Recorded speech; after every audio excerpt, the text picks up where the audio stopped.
दोस्तों चलिए तो बात करते हैं इस एक और क्वेश्चन के बारे में। इस क्वेश्चन में एग्जामिनर ने कहा है आप borrowed a loan from B at 8% simple interest for 2 year and repaid the loan with the interest totaling 191864 the amount of loan taken by A। यानी एग्जामिनर ने कहा कि भाई ए के ने कुछ लोन उधार लिया, माना कि 100 रुपये उधार लिया, बी से लिया, 2 साल के लिए लिया, 8% की रेट ऑफ इंटरेस्ट से लिया, यानी कि 8 और 2 यानी कि 8 दूनी 16% अगर इसका मैं निकालूंगा तो 16 रुपये उसका इंटरेस्ट था। और at the end of 2 year उसने जो टोटल पेमेंट किया इंटरेस्ट प्लस का अमाउंट यानी 116 रुपीज़ का अमाउंट पेमेंट किया। अगर आप पेमेंट करते हैं तो जो टोटल पेमेंट है वो 116 नहीं है, वो कितना है आपका 19186 और 4 है। तो क्या करना है आपको, इस नंबर को इससे डिवाइड करेंगे आप। 19186 को जब आप डिवाइड करेंगे तो डिवाइड करने के बाद कितना आएगा 116 आएगा।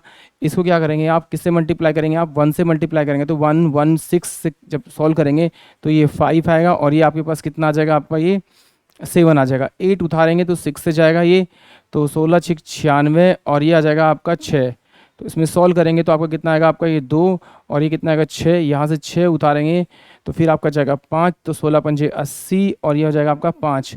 तो यहाँ से डिफरेंस निकालेंगे तो 6, ये 8 4 12, फिर यहाँ से 4 उतारेंगे तो किस पे जाएगा आपका ये 4 पर।